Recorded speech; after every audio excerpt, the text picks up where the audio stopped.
Kakashi হাতাকে, যার হাসির পেছনে লুকিয়ে আছে হারিয়ে ফেলা এক পৃথিবী। সবাই তার মুখ দেখার কৌতূহল নিয়ে মেতে থাকতো, কিন্তু কেউ কখনো জানতে চায়নি কেন সে মুখ ঢেকে রাখে। তার মুখোশের পিছনে লুকোনো ছিল শুধু একটা মুখ নয়, লুকোনো ছিল অসহ্য এক যন্ত্রণা।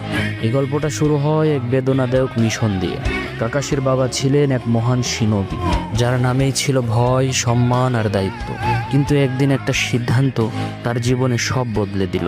কাকাশির পিতা সাকুমো হাতাকে তার সাথীদের বাঁচানোর জন্য তার মিশন অসম্পূর্ণ রাখে, কিন্তু এই কারণেই গ্রামের লোকেরা তাকে বিশ্বাসঘাতক বলে উপাধি দেয়।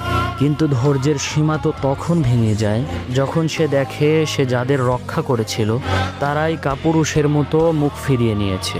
তখন সে এই অসহ্যকর যন্ত্রণা সহ্য করতে না পেরে নিজেকে শেষ করে ফেলার সিদ্ধান্ত নেয়। আর ছোটবেলায় কাকাশির জীবন দুঃখের সাগরে ডুবে যায়। ছোট্ট কাকাশি দেখল কিভাবে সমাজের মানুষেরা একজন সম্মানিত ব্যক্তির সম্মানকে এক মুহূর্তে চূর্ণ বিচূর্ণ করে ফেলে।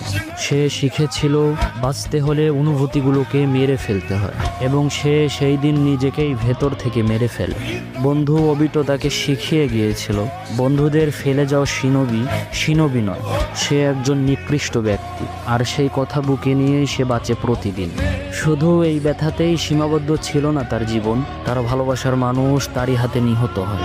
আর ঠিক সেই মুহূর্তেই কাকাশির আত্মা চিরদিনের জন্য নিঃশব্দ হয়ে যায়। সে হেসেছে যাতে অন্যরা তার কান্না শুনতে না পায়। সে বই পড়েছে যাতে তার ভাঙা হৃদয়টা কেউ না দেখে। তার শারিঙ্গান দিয়ে সে হাজারটা জাদু শিখেছে, কিন্তু সে নিজের যন্ত্রণা ভুলে যাওয়ার জাদু কোনোদিন শিখতে পারেনি। সবাই তাকে বলেছে কপি নিনজা, কিন্তু সে তো ছিল হাজারটা স্মৃতি বয়ে বেড়ানো একটা ছায়া। তার মুখোশের পিছনে কোনো মুখ নেই, শুধু আছে হারিয়ে ফেলা স্মৃতির কবর। শেষমেশ সে হোকাগে হয়েছে, কিন্তু সে নিজে জানে সে